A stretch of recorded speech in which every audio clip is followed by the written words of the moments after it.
ہیں جو قیامت کے واقع ہونے کی ہیں کہ اب قیامت واقع ہو رہی ہے. تو یہ علامات کبرا 10 نشانیاں جو ہیں قیامت کی ان نشانیوں کو کہا جاتا ہے جو قیامت کے واقع ہونے کی دلیل اور نشانی ہیں. انہی کو علامات کبرا کہا جاتا ہے. پچھلے ہفتے ان علامات جو 10 ہیں ان کا تذکرہ ہوا تھا، لیکن اب قدر تفصیل کے ساتھ ان علامتوں اور نشانیوں میں سے سب سے پہلی نشانی جس کا تذکرہ ہم کر رہے ہیں طلوع شمس ہے. مغرب سے مغرب کی طرف سورج کا طلوع ہونا. حدیث واضح ہے. پچھلے ہفتے کا درس اگر تھوڑا سا ذہن نشی کیے ہوں گے ساتھی تو حدیث یاد ہوگی کہ نبی علیہ الصلوۃ والسلام نے ارشاد فرمایا لا تقوم الساعۃ حتی تطلع الشمس من مغربها.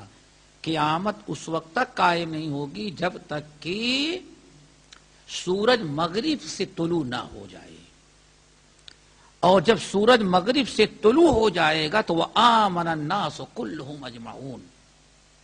دنیا کے جتنے کافر یہودی عیسائی سب کلمہ پڑھ کے مسلمان ہو جائیں گے، لیکن ان کا ایمان قابل قبول نہیں ہوگا. ہم نے حدیث پیش کی تھی اللہ اکبر کہ ابلیس جیسا ملعون ضدی انسان جب دیکھے گا تو فوراً سجدے میں گر جائے گا اور کہے کہ الہی الہی چیخے گا، روئے گا، الہی الہی مرنی لمن شئت ان اسجد. اے اللہ میں مسلمان ہوتا ہوں، آدم کا سجدہ تو نہیں کیا تھا لیکن اس وقت جس کا بھی کہے گا میں اس کا سجدہ کر لوں گا. لیکن جواب دیا جائے گا اب تیرا سجدہ قابل قبول نہیں. تو آج سب سے پہلے سورج مغرب سے کیسے طلوع ہوگا، اس کی کیفیت و شکل کیا ہوگی، اس کو تھوڑا سا ہم بتاتے ہیں. بخاری اور مسلم، ابو داؤد اور ترمذی، مسند احمد بن حنبل اور دیگر کتب حدیث کی روایت ہے. حضرت ابو ذر الغفاری رضی اللہ تعالی عنہ، یہی سب سے تفصیلی حدیث یہی ہے. سورج مغرب سے طلوع کیسے ہوگا؟ مغرب سب لوگ سمجھتے ہیں کہ نہیں سمجھتے؟ آج بڑا عجیب زمانہ ہے. کیا کہتے ہیں ایسٹ اور ویسٹ. ہاں، ابھی سورج کہاں سے طلوع ہوتا ہے؟ ایسٹ سے. اور قیامت جب واقع ہوانی ہوگی تو کدھر سورج طلوع ہوگا؟ ویسٹ سے. اسی ویسٹ کو مغرب کہا جاتا ہے. کیسے سورج طلوع ہوگا، اس کی کیا شکل، اس کی کیا کیفیت ہوگی؟ اللہ تعالیٰ ان تمام فتنوں سے ہم سب کو محفوظ رکھے. عام طور پر ہم لوگ سمجھتے ہیں کہ سورج طلوع ہو گیا بس. نہیں، اس کے ساتھ بہت ساری چیزیں ہیں. حضرت ابو ذر غفاری رضی اللہ تعالیٰ عنہ کہتے ہیں کہ ایک دن میں مسجد کے اندر داخل ہوا، یعنی مسجد نبوی میں داخل ہوا تو میں نے دیکھا ورسول اللہ صلی اللہ علیہ وسلم جالس. نبی علیہ الصلوۃ والسلام اپنے صحابہ کے ساتھ تشریف فرما ہے، صحابہ کے ساتھ بیٹھے ہوئے. بات چیت ہو رہی تھی، اتنے میں سورج غروب ہونے لگا. نبی علیہ السلام بہت ہی موقع اور محل سے گفتگو کیا کرتے تھے. جب آپ نے دیکھا کہ سورج غروب ہو رہا ہے تو اس وقت آپ نے ابو ذر سے پوچھا یا ابا ذر اتدری این تذهب هذه الشمس. اور بعض روایتوں میں آئے اپنے تمام صحابہ کرام کو خطاب کیا، اے ابو ذر کیا تم کو پتا ہے کہ یہ سورج کہاں جاتا ہے؟ ہم لوگ تو یہی سمجھتے ڈوب گیا، سورج غروب ہو گیا بس. اللہ رسول فرماتے تمہیں معلوم ہے کہ سورج کہاں جا رہا ہے، کہاں جاتا ہے ڈوبنے کے بعد؟ اور دوسری روایت کے مطابق آپ نے تمام صحابہ کرام سے پوچھا اتدرون این تذهب هذه الشمس. میرے ساتھیوں تم لوگ بتا سکتے ہو، تمہیں علم ہے کہ یہ سورج کہاں جاتا ہے؟ صحابہ کرام کا عام دستور تھا. اللہ تعالیٰ یہی ہم کو اور آپ کو بھی توفیق دے دے. آج ہم کسی عالم سے کوئی مسئلہ مجلس میں پوچھ لیا جائے تو عالم سے پہلے ہی لوگ نہیں ہم کو معلوم ہے مولانا صاحب. نہیں معلوم ہے. صحابہ کرام کو معلوم بھی رہتا تھا تو ادراہ ادب کیا کہتے؟ اللہ و رسولہ عالم. اللہ اس کے رسول ہی زیادہ. خاموش رہے. آپ نے جب دیکھا کہ سارے لوگ خاموش ہیں اور صحابہ کرام خاموش کیوں رہتے تھے؟ کیوں کہتے اللہ و رسولہ عالم؟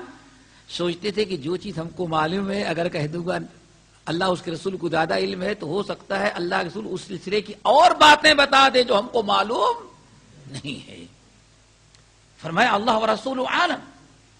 آپ نے ارشاد فرمایا اللہ هذه تجری تنتہی الی مستقرها. اللہ اکبر. نبی علیہ السلام امی تھے. کیا تھے؟ امی تھے. یونیورسٹی سے تو جانے دیں کسی مکتب کے اندر بھی بیٹھ کے آپ نے تعلیم حاصل نہیں کی تھی. آج دنیا سائنسدانوں کو اپنا ناخدا مان چکی ہے. ابھی بھی سائنسدان وہاں تک پہنچ نہیں سکے جو نبی امی نے آج سے 1450 پہلے خبر کر دیا تھا. یہ بھی آپ کے سچے نبی ہونے کی بہت بڑی دلیل ہے. نہ سائنس تھی نہ فلسفہ تھا لیکن نبی علیہ السلام نے وہ بات بتائی جو سائنس اب قریب قریب پہنچنے کی سوچ رہی ہے. ایک امی انسان کو جس نے کسی یونیورسٹی کیا میں نے کہا کسی مکتب میں تعلیم حاصل نہ کی ہو, یہ علم کس نے اس کو دیا, کس نے اس کو خبردار کیا؟ تو یہی کہہ سکتے ہیں علمہ شدید القوی ذو مرۃ فاستوی. یاد رکھو یہ احادیث بھی نبی علیہ السلام کے معجزات ہیں. آپ نے فرمایا تم لوگوں کو معلوم ہے کہ سورج کہاں جاتا ہے؟ لوگوں نے کہا اللہ و رسولہ عالم. تو آپ نے فرمایا ہذہ تجری, یہ سورج ایسے چلتا ہی جاتا ہے. اور ہم لوگ کیا سمجھتے ہیں جا کے ٹھہر جاتا ہے, غائب ہو گیا بس. وہی تجری ہذہ تجری, یہ سورج چلتا ہی جاتا ہے حتی تنتہی الی مستقرہا تحت العرش. لوگوں یہ سورج جس کو تم غروب ہوتے ہوئے دیکھ رہے ہو, یہ سورج چلتا ہی جاتا ہے, رکتا نہیں, چلتا ہی جاتا ہے. حتی تنتہی الی مستقرہا, یہاں تک کہ اپنے ٹھہرنے کی جگہ یہ پہنچ جاتا ہے. اور یہ روزانہ کا دستور ہے, ایک دن کا نہیں. وہی تجری ہذہ تجری حتی تنتہی الی مستقرہا, یہ سورج جس کو تم غروب ہوتے ہوئے دیکھ رہے ہو, یہ سورج چلتا ہی رہتا ہے, چلتا ہی جاتا ہے, یہاں تک کہ چلتے چلتے کہاں پہنچ جاتا ہے؟ الی مستقرہا, اپنے ٹھہرنے کی جگہ. مستقر, مستقر کہتے ہیں ٹھہرنے کی جگہ کو, قرار پانے کی جگہ کو. یہاں تک کہ وہ اپنے ٹھہرنے کی جگہ پر پہنچ جاتا ہے تحت العرش, اور اس کے ٹھہرنے کی جگہ عرش کے نیچے ہے. اللہ اکبر. انسان کی پہنچ وہاں تک ابھی تک نہیں ہو سکی ہے.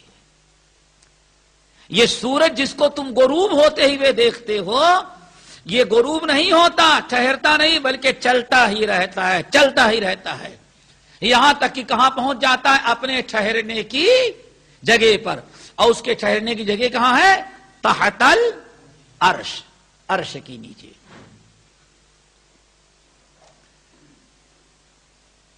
مستقر, سورج کا مستقر, اور سورج کے ٹھہرنے کی جگہ عرش کے نیچے. اور ایک چیز اور بتائیں, آپ نے کیا فرمایا؟ سورج چلتا ہی رہتا ہے. اور آج لوگ کیا کہتے ہیں؟ زمین چلتی جاتی ہے اور سورج ٹھہرا رہتا ہے.